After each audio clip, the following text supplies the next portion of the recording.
Corona काल, व्यवस्था और ख्याल। नमस्कार, बात मुद्दे की में आपका स्वागत है। मैं हूं राजेश सक्सेना। देश में बेकाबू कोरोना ने चिंता और चुनौती दोनों बढ़ा दी है। इसके आगे अगर हम बात कहें कि कोरोना अब डराने लगा है तो कोई बड़ी बात नहीं होगी। जिस गति से कोरोना बढ़ रहा है और जो व्यवस्थाएं अस्पतालों में देखने को मिल रही हैं, उससे लगता है कि अगर इसी तरह संक्रमण बढ़ता गया तो आगे क्या होगा। कई स्थानों पर इसकी भयावहता की वजह से कुछ दिनों को लेकर लॉकडाउन तो कहीं जनता कर्फ्यू ये बताता है कि स्थिति एक बार फिर पहले से गंभीर बन रही है। लेकिन कहीं पाबंदियां नहीं, चाहे वो चुनाव के नाम पर हो या कुंभ के नाम पर हो। आखिर क्या स्थिति को और गंभीर नहीं बनाएंगे या बना रहे हैं, बड़ा सवाल। साथ ही वर्तमान स्थिति में अभी से स्वास्थ्य व्यवस्थाएं चरमराने लगी हैं। आगे क्या होगा ये सोचकर ही सिहरन होती है। सरकार अपनी तरफ से तमाम प्रयास कर रही है, लेकिन बढ़ता संक्रमण तमाम तैयारियों को धता बता रहा है। ऐसे में बड़ा सवाल कि क्या एक बार फिर तेजी से स्वास्थ्य सिस्टम को और दुरुस्त करने की ज़रूरत है, क्योंकि कोरोना की रफ्तार तेज है, लगातार वो टॉप गियर दबाए हुए है। आज हम कोरोना काल में व्यवस्था और कैसे अब इससे बचा जा सकता है, क्या चूक हुई और आगे क्या सावधानी बरतने की ज़रूरत है, तमाम सवालों पर चर्चा करेंगे। लेकिन उससे पहले इसी से जुड़ी ये खास रिपोर्ट हम आपको दिखाते हैं। देश में कोरोना बेकाबू हो चला है। लगातार संक्रमित मरीजों का आंकड़ा तेजी के साथ बढ़ रहा है। पिछले 24 घंटे में देश में 1,85,000 के आसपास ये आंकड़ा पहुंच चुका है। साथ ही लगभग 1,025 लोगों की मौत भी हुई है। ये स्थिति अब डराने लगी है, क्योंकि जो तस्वीर देश भर से उभर रही है वो ऐसी ही है, क्योंकि अस्पतालों में बेड्स फुल हैं। ऑक्सीजन की किल्लत लगातार देखी जा रही है। खासतौर पर मध्य प्रदेश में ऑक्सीजन न मिलने के चलते अस्पतालों में हड़कंप मचा हुआ है। सरकार अपने स्तर पर तमाम कोशिशें भी कर रही है। वहीं महाराष्ट्र के बाद अब बिहार और उत्तर प्रदेश में संक्रमण तेजी के साथ फैल रहा है। उत्तर प्रदेश में बढ़ते कोरोना संक्रमण के बीच स्वास्थ्य सुविधाएं चरमरा गई हैं। मंगलवार को योगी सरकार के कानून मंत्री ब्रजेश पाठक ने हेल्थ डिपार्टमेंट के एडिशनल चीफ सेक्रेटरी और प्रिंसिपल सेक्रेटरी को पत्र लिखा, जिसमें कहा गया कि लखनऊ की स्थिति बहुत चिंताजनक है। अस्पतालों में बेड नहीं, न तो मरीजों की समय पर उन्हें एम्बुलेंस मिल पा रही है और न ही उनका इलाज हो पा रहा है। वहीं 15 अप्रैल को यूपी में पंचायत चुनाव भी हैं। ये चुनाव स्थिति को और बिगाड़ सकते हैं। ये स्थिति बताती है कि स्थिति किस हद तक बिगड़ चुकी है। लेकिन बंगाल सहित अन्य 4 राज्यों के चुनाव, साथ ही उत्तराखंड में कुंभ का आयोजन या फिर दमोह का उपचुनाव, साथ ही उत्तर प्रदेश का पंचायत चुनाव, जहां भीड़ अनियंत्रित है। ऐसे में तमाम गाइडलाइन जो बताई जा रही हैं वो आखिर किसके लिए हैं। दूसरी तरफ अगर इसी रफ्तार से आंकड़ा बढ़ता गया तो जिसकी उम्मीद पूरी दिख रही है, फिर इस देश के हालात क्या होंगे।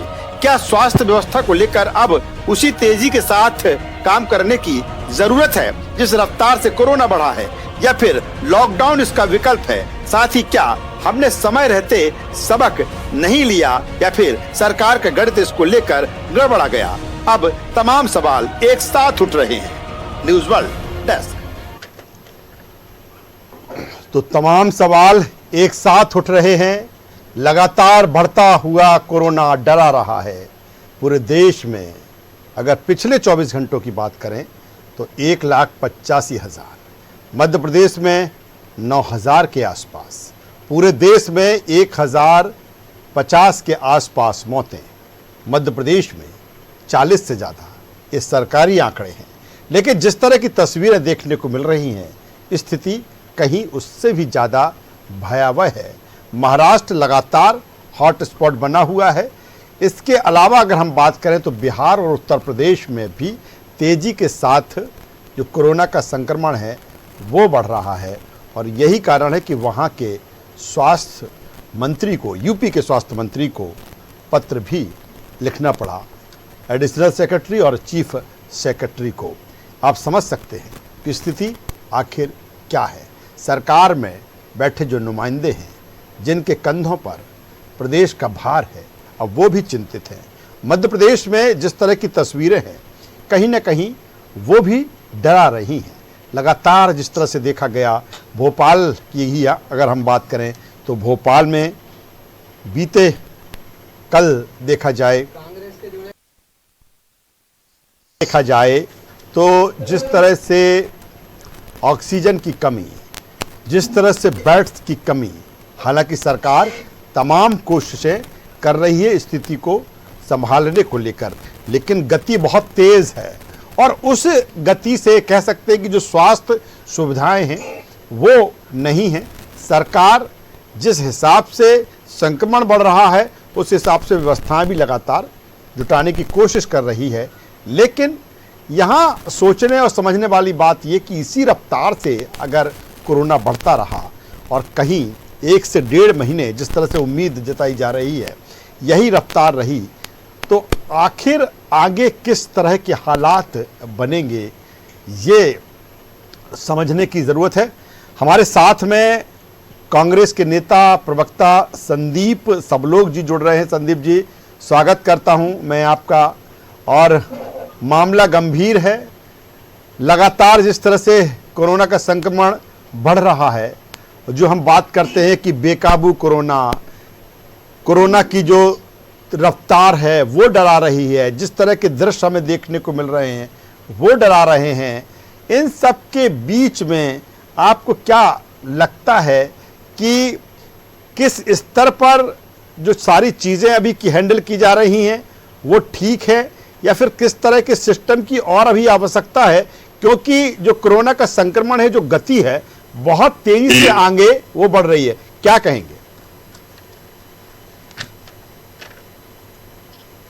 भाई साहब, बड़ी स्पष्ट सी बात है कि जिस तरह से पूरे देश में, पूरी दुनिया में कोरोना का संक्रमण बढ़ रहा है, ये एक बेहद चिंता का विषय है पूरे समाज के लिए, पूरे राष्ट्र के लिए। मैं इसको राजनीतिक चश्मे से नहीं देखूंगा और ना ही ये राजनीति का विषय है। ये आम जन से जुड़ा हुआ विषय है, आवाम से जुड़ा हुआ विषय है, राष्ट्र से जुड़ा हुआ विषय है। लेकिन जहां तक सरकार की अगर हम बात करें तो सरकार ने जिस तरह से पिछले लॉकडाउन के पहले 20 लाख करोड़ के भारी भरकम पैकेज की घोषणा की थी और उस दौर से जब हम निकल कर आए उसके बाद आज हम जिस दूसरे दौर का सामना कर रहे हैं, इस बीच की अवधि में सरकार को जो कदम उठाना चाहिए थे, जो प्रयास किए जाना चाहिए थे, मुझे लगता है कि सरकार उसमें ध्यान नहीं दे पाई, क्योंकि सरकार का ध्यान असम, बंगाल और दूसरे राज्यों के चुनाव की तरफ ज्यादा रहा। आप देखिए कि जिस तरह से कोरोना का सेकंड फेज एकदम से भारत के तमाम राज्यों में बढ़ा है, चाहे हम उत्तर प्रदेश की बात करें, चाहे मध्य प्रदेश की बात करें, चाहे महाराष्ट्र की बात करें, कि पूरा देशव्यापी संक्रमण बढ़ा है। लेकिन सरकारों को चुनाव अपनी प्राथमिकता दिखी, इस तरह से राजनीतिक स्वार्थ को लेके, जिस तरह से सत्ता की लिप्सा को लेके सरकारें काम कर रही है, इसको देख के बड़ा आश्चर्य होता है और इस गंदी राजनीति पर थूकने का मन होता है कि भारतीय जनता पार्टी किस ओर ले जा रही है। हम उस दौर में आपको ले चलते हैं जब पहली बार संक्रमण के प्रकरण सामने आए थे और एक वर्ग विशेष पर पूरे देश में भारतीय जनता पार्टी ने लांछन लगा के उस वर्ग को जिस तरह से अपमानित करने का काम किया था। वहीं दूसरी तरफ हम देखते हैं कि हरिद्वार में जो हमारा कुंभ शुरू हुआ है, हमारी धार्मिक आस्थाओं का प्रतीक है। मैं धार्मिक आस्थाओं को कहीं तोड़ने या खंडित करने की बात नहीं करता हूं, लेकिन देखिए वहां से भी कितने तेजी से संक्रमण फैल रहा है। तो सरकार जब पूरे राष्ट्र को, पूरी जनता को, लेकिन संदीप जी, अहम सवाल आप बात कर रहे हैं, चुनावों का आपने जिक्र किया, तो चुनाव में तो कांग्रेस भी उसमें शामिल है। कांग्रेस ने क्यों इसकी खिलाफत नहीं की कि नहीं अभी ये चुनाव नहीं होना चाहिए? ने लगातार इस बात का विरोध किया। आपको मध्य प्रदेश की ही मैं उदाहरण देना चाहता हूं कि जब मध्य प्रदेश में कोरोना दस्तक दे रहा था, कमलनाथ जी ने पूरे मध्य प्रदेश के स्वास्थ्य अधिकारियों की बैठक बुलाकर पर्याप्त बेड और पर्याप्त चिकित्सा सुविधाएं मुहैया कराने की तैयारियां शुरू की थी। लेकिन भारतीय जनता पार्टी की सत्ता की लिप्सा ने जिस तरह से मध्य प्रदेश को और पूरे देश को संक्रमण की आग में झोंकने का काम किया है, ये बहुत ही चिंता का विषय है। चलिए, सब लोग जी जिस तरह से आप बात कर रहे हैं, हालांकि मैं ये मानता हूं कि जिस तरह की चीज़ें हो रही हैं, कहीं ना कहीं बिल्कुल आपने कहा कि एक सरकार की जो जिम्मेदारी है, और मुझे लगता है कि बहुत जल्दी ये भी मान लिया गया कि कोरोना की विदाई हो गई है। तमाम फंड की आपने बात की, पैकेज की बात की कोरोना को लेकर, लेकिन उस पैकेज से जिस तरह से एक सिस्टम को डेवलप करना चाहिए था, जिस तरह से बढ़ाना चाहिए था, वो नहीं हुआ। एक सवाल और बन रहा है, जब तक हमारे बीजेपी के प्रवक्ता हमसे जुड़ते हैं। संदीप जी, आपने बिल्कुल अहम बात की है, चुनाव को लेकर बात की है। आज दमोह की हम बात करें, दमोह में भी उपचुनाव है। आज मुख्यमंत्री शिवराज सिंह चौहान का वहां पर रोड शो था, उन्होंने वहां पर इसको स्थगित कर दिया है। आज पीसीसी चीफ पूर्व मुख्यमंत्री कमलनाथ, आपके नेता, वहां पर पहुंचे, वहां पर उन्होंने रोड शो किया, वहां पर लोगों से वो मिले। क्या कांग्रेस भी क्यों एक नजीर नहीं बनना चाहती कि भाई ऐसा समय है और हम तो हमारे कार्यकर्ता घर घर जाके चले जाएंगे, प्रचार कर लेंगे और इन चीजों से हमें बचना है? कांग्रेस पार्टी इस मामले में बेहद गंभीर है, लेकिन भारतीय जनता पार्टी जो सत्ता में है उसे इस बात को लेकर प्रबल अपना दावा रखना चाहिए था। जिस तरह से बराबर वो कोर्ट में जाते हैं, बराबर चुनाव आयोग के सामने जाते हैं जहां चुनाव कराने की जरूरत होती है, तो क्यों नहीं चुनाव रोकने के लिए वो जाते हैं। आज अगर आप कमलनाथ के इस बात को लेके कि कमलनाथ जी ने रैली की, तो आज की रैली का आप फोटोग्राफ देख लीजिए। कमलनाथ जी ने पूरा कोरोना का जो गाइडलाइन है उसका पालन करते हुए इस बात का प्रयास किया है कि संक्रमण ना फैल पाए। लेकिन जिनको राजधर्म का पालन करना चाहिए, वो राजधर्म का पालन करने के बजाय दमोह के चुनाव में लगे हुए। मैं दावे से कह सकता हूं कि मध्य प्रदेश के स्वास्थ्य मंत्री से लेकर लगभग 20 मंत्री, मध्य प्रदेश भारतीय जनता पार्टी के अध्यक्ष और तमाम बड़े नेता दमोह में डेरा डालकर एकमात्र लक्ष्य बनाए हुए है कि एन केयर प्रकरण हमें चुनाव जीतना है। मैं आपको याद दिलाना चाहता हूं कि शिवराज सिंह ने अभी 2 दिन पहले ही दमोह की सभा में, रैली में कहा था कि चुनाव जीतना है, कार्यकर्ताओं से घर से बाहर निकलने का आह्वान किया था। तो ये दोहरी बात भारतीय जनता पार्टी के नेताओं की नियति बन गई है और इस तरह की जो दोहरा चरित्र इनका सामने आता है ये बेहद निंदनीय है। आज अगर आप देखें, एक दिन में 1,61,000 से ज्यादा संक्रमित हमारे देश में पाए गए थे। अगर उत्तर प्रदेश की हम बात करते हैं तो यहां भी कल 1 लाख से ज्यादा एक्टिव मरीज पाए गए थे और अब तक लगभग 10,000 मौतें भी उत्तर प्रदेश में भी हो चुकी हैं। और चलिए संदीप जी, तमाम सवाल जिस तरह से आपके हैं और हमारे साथ में डॉक्टर गुलरेज शेख साहब, बीजेपी के नेता, प्रवक्ता हमसे जुड़ चुके हैं। थोड़ा विलंब जरूर हुआ है, लेकिन जिस तरह की स्थितियां, परिस्थितियां हैं, जाहिर सी बात है तमाम तरह के प्रोटोकॉल हैं, तमाम तरह के एहतियात हैं। गुलरेज जी, स्वागत करता हूं आपका। धन्यवाद। गुलरेज जी, क्या कहेंगे जिस तरह से अब लगातार ये संक्रमण बढ़ रहा है, सबके लिए चिंता और चुनौती है, चाहे आप हों, चाहे हम हों, सरकारें हों, आम लोग हों। जो संक्रमण तेजी से बढ़ा है, हालांकि अभी मैं जिस तरह से बात कर रहा था संदीप सबलोक से, कांग्रेस के प्रवक्ता से, उन्होंने कहा है कि जिस तरह से समय रहते सरकार को ध्यान देना चाहिए था, पैकेज भी कोरोना का आया, उसका इस्तेमाल नहीं हुआ। पहले से कुल मिलाकर ये है कि पहले से दूरदर्शिता नहीं देखी गई और यही कारण है कि आज ये स्थिति बन रही है। सर, मैं भाजपा प्रवक्ता होने के साथ साथ एक चिकित्सक भी हूँ जी, और दिन भर मैं लोगों से बात कर रहा हूँ, कहाँ क्या समस्याएं हैं, तो मैं इसलिए पॉलिटिकल विषय पे बात नहीं करूंगा जी, तो है बताऊंगा, लेकिन उसको पॉलिटिकल एंगल नहीं। जी बताइए। और सबसे पहले इन टफ टाइम्स पे भी मेरी ओर से, मेरी पार्टी की ओर से गुड़ी पड़वा और रमजान के आरंभ की बहुत बहुत शुभकामनाएं। हमको धैर्य नहीं हारना है जी, मानवता को जीवित रखना है, तो अपने उत्साहों को भी अपने घरों में मनाना है जी।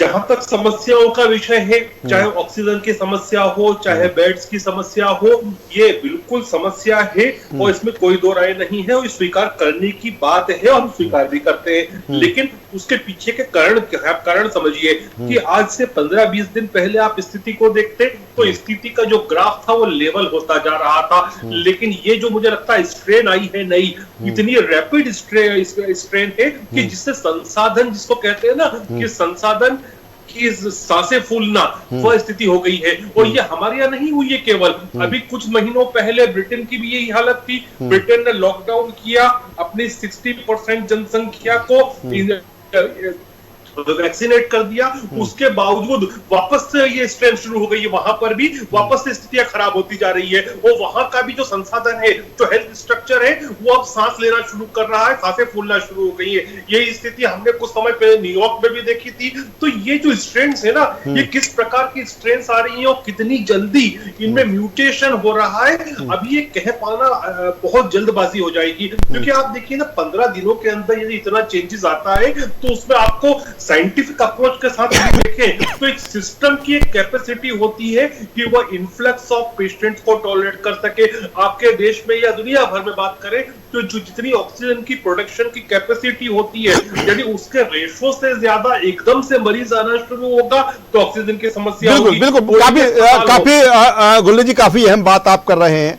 नो डाउट सरकार अपने स्तर पर तमाम प्रयास कर रही है और ये बिल्कुल सही है कि जो रफ्तार कोरोना की है, और यही कारण है कि जो व्यवस्थाएं हैं वो कहीं ना कहीं चरमराई हुई हैं। एक सवाल मेरा ये बनता है आपसे, काफी अहम सवाल है, क्योंकि हमने पिछला जो समय देखा कि कोरोना की किस तरह से रफ्तार रही, फिर उसके बाद कोरोना नीचे आया और एक समय ये भी आ गया था कि मुझे लगता है कि पूरे देश में 10,000 से कुछ ऊपर ही मरीज थे। लेकिन एक बार फिर जिस तरह से रफ्तार पकड़ी है, तो क्या सरकार के स्तर पर बात करें या तमाम अन्य स्तरों पर भी बात करें हम, तो क्या इसको ऑब्जर्व नहीं कर पाए कि इसकी जो सेकंड वेव की लगातार चर्चा होती रही कि एक ऐसी भी वेव होगी और हमें इसको लेकर इस तरह से तैयार रहना है? कोई भी देश जो होता है ना जी, ये अनप्रेसिडेंटेड रूप से कोई यदि वेव आती है, जैसे एक म्यूटेशन हुआ, यूजुअली सिंगल म्यूटेशन होता है, लेकिन अभी बीच में जो एक म्यूटेशन पकड़ाया गया हिंदुस्तान में ही, डबल म्यूटेशन वायरस में एक साथ हुआ। मतलब आप ये सोचिए कि सामान्यतः तो एक बच्चा तो पैदा होता है, लेकिन 2 बच्चे पैदा हो जाए, वो भी अलग अलग प्रकार के। तो ये स्थिति जो होती है, तो कोई भी सरकार, आप देखिए ना कि महाराष्ट्र की सरकार का दम कैसे घुट गया, आप देखिए छत्तीसगढ़ के हालात क्या बने हुए। तो ये सरकारों के ऊपर बात नहीं, ये सरकार, कोई सरकार नहीं चाहेगी कि सिस्टम खराब हो, कोई नहीं। चलिए, मैं गुलरेज जी दोबारा मैं आपके पास में आऊंगा। काफी अहम बात आप कर रहे हैं और निश्चित तौर पर इस समय नहीं है कि राजनीति और सियासत की बातें हों। इससे उठकर, दलगत राजनीति से उठकर इस समय सभी को करना होगा, सोचना होगा, समझना होगा। संकट बड़ा है, न केवल सरकार की जिम्मेदारी है बल्कि हर व्यक्ति, हर एक छोटे छोटे व्यक्ति की इस समय महती आवश्यकता है कि वो इसमें योगदान दे, वो किसी भी रूप में दे सकता है। हमारे साथ में यूपी से हमारे स्टेट एडिटर आरसी भट्ट साहब जुड़ रहे हैं। भट्ट साहब, आवाज मिल पा रही है हमारी? स्वागत करता हूं भट्ट साहब आपका। और उत्तर प्रदेश की अगर हम बात करें, अभी तक हम बात महाराष्ट्र की ही करते आए हैं कि वहां पर तेजी से जो है वो संक्रमण बढ़ रहा है। अब लगातार जो स्ट्रेन है, चाहे हम बिहार की बात कर लें या हम उत्तर प्रदेश की बात कर लें, वहां पर भी तेजी के साथ संक्रमण बढ़ा है। और यहां तक कि भी यूपी की स्थिति हो गई कि वहां के स्वास्थ्य मंत्री को, चीफ सेक्रेटरी और एडिशनल सेक्रेटरी को पत्र भी लिखना पड़ा। क्या कुछ यूपी के हालात है भट्ट साहब, मैं आपसे समझना चाहता हूं। राजेश, यूपी के हालात भी बहुत अच्छे नहीं हैं। मुख्यमंत्री आज खुद संक्रमित हो गए, उन्होंने ट्विटर से जानकारी दी। उसके साथ साथ उत्तर प्रदेश के तकरीबन 1 दर्जन से ज्यादा IAS अधिकारी, जो अपर मुख्य सचिव और प्रमुख सचिव स्तर के अधिकारी हैं, तकरीबन 3 जनपदों के DM हैं। उसके साथ साथ उत्तर प्रदेश के आधा दर्जन से लगभग अधिक जो मंत्री हैं वो संक्रमित हुए हैं।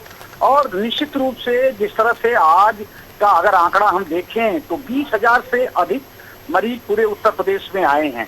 अब मैं लखनऊ की अगर हम बात करें तो लखनऊ में 5423 केसेस आए हैं एक दिन में। और निश्चित रूप से कोई तैयारी नहीं हो पाई थी सरकार की। सरकार जो 1 वर्ष लगातार जो चलता रहा कोरोना का काल, उसमें उनको लगा कि ये आने वाले दिनों में धीरे धीरे इसकी स्थिति जो है वो कमजोर पड़ती जाएगी और वो लोग भी निश्चिंता की ओर बढ़ते चले गए, चुनाव पर चुनाव की तैयारियों में लग गए। और निश्चित रूप से आज की जो पोजीशन है वो उत्तर प्रदेश की बहुत ही भयावह है। यानी कि अगर देखा जाए तो पूरा सिस्टम कहीं न कहीं कोलैप्स होता नजर आ रहा है। जो टॉप लेवल के अधिकारी हैं वो आइसोलेट हैं और वो कहीं न कहीं क्वारंटीन हैं अपने अपने घरों में, और निश्चित रूप से उनकी तबीयत भी खराब है। मुख्यमंत्री खुद आइसोलेट हैं और कई मंत्री आइसोलेट हैं। इसमें ये बात उठ रही थी कि चुनाव को स्थगित किया जाए, पंचायत चुनाव को, लेकिन अभी थोड़ी देर पहले पंचायत चुनाव के जो निर्वाचन अधिकारी हैं मनोज सिंह, उन्होंने कहा कि चुनाव अपने समय पर होंगे और कल फर्स्ट स्टेज की वोटिंग होने जा रही है। लेकिन निश्चित रूप से सरकार ने इसके लिए कोई बड़ी तैयारी नहीं की थी। मेरे पास इस चीज के पुख्ता प्रमाण हैं कि ऑक्सीजन लेवल की जो व्यवस्था है, वेंटिलेटर्स की है, दवाओं की, मेडिसिन की, मैं आज खुद कम से कम 150 मेडिकल स्टोर्स पर दुकानों में गया हूं, वहां की दवाओं की स्थिति की जानकारी लिया हूं। जीवन रक्षक जो दवाएं हैं वो दवाएं नहीं मिल रही हैं। आइवरमेक्टिन जो कोरोना की दवाएं हैं उनका भी बहुत अभाव दिख रहा है। उसके साथ साथ विटामिन की दवाएं नहीं मिल रही हैं। जो ये हालत है उत्तर प्रदेश की। लेकिन भट्ट साहब, बड़ा सवाल ही इसी बात को लेकर है। काफी अहम बात आप कर रहे हो, लगातार हम ये बात कर रहे हैं कि सरकार को एक समय मिला था और देखिए, व्यवस्थाएं तो सरकार ही बनाएंगी, आगे की प्लानिंग तो सरकार ही करेंगी।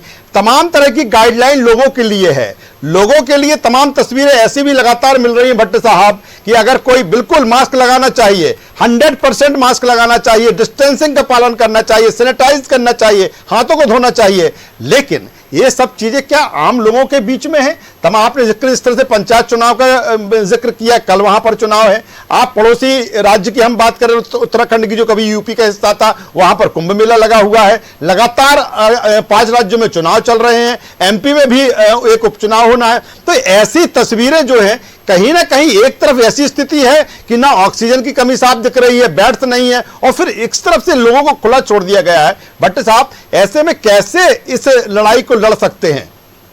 देखिए, बहुत मुश्किल है राजेश, और इसके लिए निश्चित रूप से जिस तरह से कल हाई कोर्ट का डायरेक्शन भी आया है कि सरकार लॉकडाउन पे विचार करे उन जनपदों में जहाँ की स्थिति ठीक नहीं है, और इंफ्रास्ट्रक्चर बढ़ाने के लिए पूरा समय था इनके वो पास, क्योंकि 1 साल से जो कोरोना से पूरा देश और प्रदेश जूझ रहा था, उसमें ये अपने इंफ्रास्ट्रक्चर को बढ़ा सकते थे, लेकिन ये बढ़ा नहीं पाए। इनका ध्यान कहीं और था, और इससे कहीं कहीं साफ जाहिर है कि ये तमाम स्थितियां अब बनी हैं और लोग लगातार संक्रमित हो रहे हैं। अब निश्चित रूप से कहा जाए कि जो लोग हैं वो कहीं ना कहीं जो गाइडलाइन है कोरोना की उसका पालन नहीं कर रहे हैं, कहीं कहीं मास्क नहीं लगा रहे हैं, सैनिटाइजर का इस्तेमाल नहीं कर रहे हैं। वाणिज्यिक संस्थान खुले हुए हैं, पटरी व्यवसायी से दुकानदार सभी लोग इसका पालन नहीं कर रहे हैं। हालांकि कल जबरदस्त फटकार लगाई है और ये कहा, चलिए मैं भट्ट साहब ने दोबारा मैं आपके पास में आऊंगा, आप लगातार मुझसे जुड़े रहिए। छोटे छोटे दोनों मेहमानों से मैं कमेंट्स लूंगा, फिर मैं आपके पास में आता हूं। संदीप सबलोग हमारे साथ में है, कांग्रेस प्रवक्ता। संदीप जी, जिस तरह से भट्ट साहब बात कर रहे हैं, या फिर हम जिस तरह से देख रहे हैं कि थोड़े थोड़े समय का लॉकडाउन लगने लगा है, क्या अब चाहे हम प्रदेश की बात कर लें, चूंकि हम एमपी में बैठकर डिबेट कर रहे हैं, या फिर पूरे देश की बात कर लें, लॉकडाउन की तरफ बढ़ रहा है? देखिए, लॉकडाउन का उपाय नहीं है। हमने पिछले लॉकडाउन करके देखा किस तरह से पूरे देश में एक हड़कंप की स्थिति खासतौर पे गरीब मजदूर वर्ग में मची हुई थी, और वह भूख से मरने को तैयार नहीं था, लेकिन कोरोना से मरने को तैयार था। एक जगह से दूसरी जगह सैकड़ों किलोमीटर नंगे पैर पैदल चलते हुए लोगों को हमने देखा है। वो स्थिति अब दोबारा नहीं बनना चाहिए देश में। हमको कुछ ऐसे उपाय करना चाहिए, लोगों में भरोसा पैदा करना चाहिए। मैं भट्ट साहब की बात को आगे बढ़ाता हूँ। निश्चित रूप से ये चिंता का विषय है, मानवता का विषय है, राजनीति का विषय नहीं है।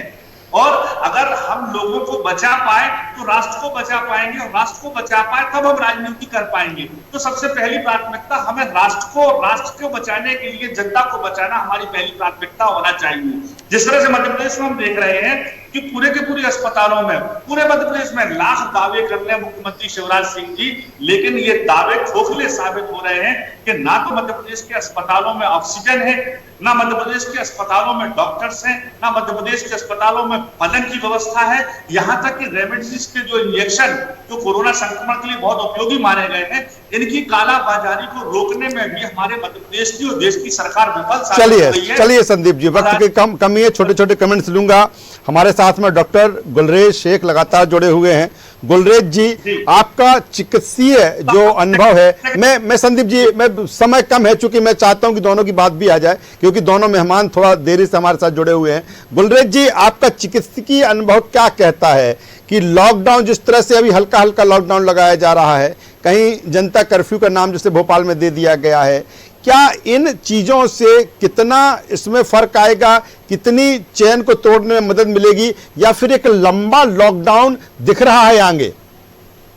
देखिए, लंबे लॉकडाउन के साथ समस्या यह है कि जो हैंड टू माउथ व्यक्ति होता है वो सबसे ज्यादा सफर करता है। लॉकडाउन लगाने का कारण ही यही होता है कोई सा भी प्रांत में लगे हिंदुस्तान के या दुनिया में कि जो हमारा हेल्थ स्ट्रक्चर है वह एकदम से एग्जॉस्ट नहीं हो जाए, इसीलिए लॉकडाउन लगाया जाता है। जहां तक ऑक्सीजन की कमी की बात है, देखिए समस्या है, लेकिन इसका मतलब ये नहीं है कि हम काम नहीं कर रहे। 8 एयर कंसंट्रेटेड यूनिट लगा चुके हैं, जिसमें उज्जैन, शिवपुरी, खंडवा और सिवनी की चालू हो चुकी है। वही मंदसौर, रतलाम, मुरैना रहा है। अभी तक हमने जो रेमडेसिविर के इंजेक्शन है उनका प्रोक्यूरमेंट कर चुके हैं। 12,000 टन सुबह तक और आ जाएंगे।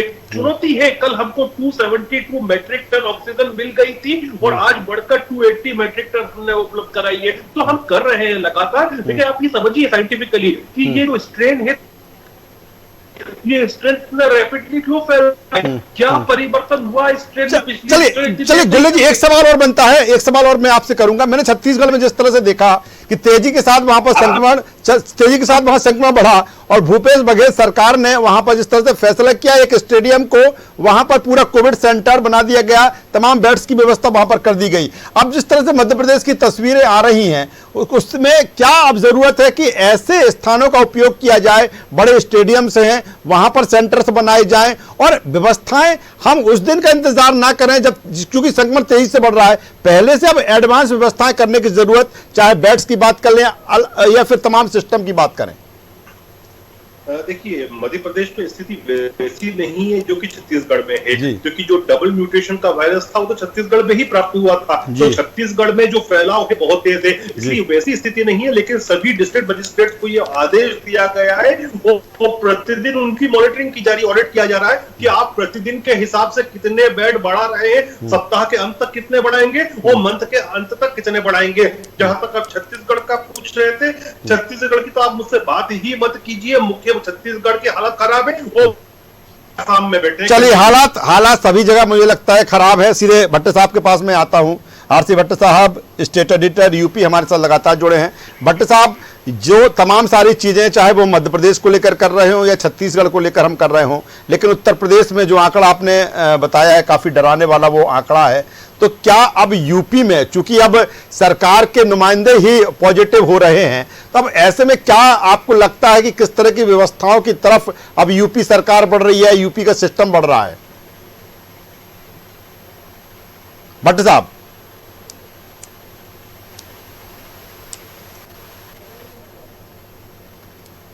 भट्ट साहब, आवाज पहुंच रही है हमारी? चलिए, तो भट्ट साहब से हमारा संपर्क अभी नहीं हो पा रहा है, लेकिन कुल मिलाकर अब वक्त भी इजाज़त नहीं देता और आगे चर्चा करने को लेकर, लेकिन जिस तरह से संक्रमण की गति है और जिस तरह से अब लोगों को अवेयर होने की ज़रूरत है, वो समय है न केवल सरकार बल्कि हर व्यक्ति की अब ये ज़रूरत है, ये जिम्मेदारी है कि वो ऐसे संकट के समय में साथ दें।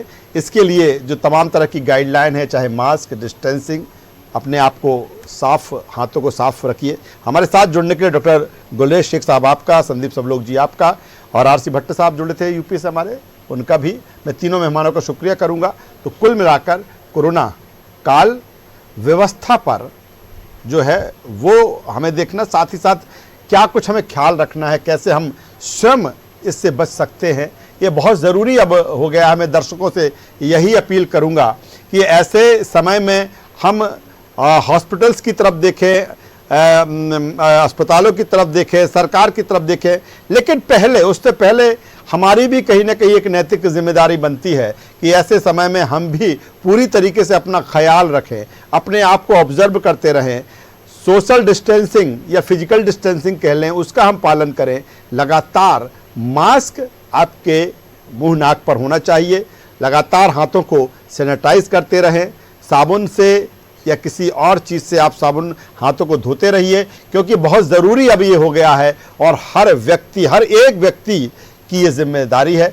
अगर ऐसे समय में हम इन बातों का ख्याल रख लेंगे तो तो जाहिर सी बात है कि जो संक्रमण की गति है कहीं ना कहीं उसको रोकने में हमें कामयाबी मिलेगी, और गति रुक जाएगी तो तमाम तरह की जो व्यवस्थाएं, चाहे वो सरकार के स्तर पर की गई हैं या अन्य स्तर पर जो व्यवस्थाएं हैं, वो निश्चित तौर पर काम आएंगी। हमारी इस चर्चा में बस इतना ही। न्यूज़ वर्ल्ड पर खबरों का सिलसिला लगातार जारी है। आप बने रहिए हमारे साथ। नमस्कार।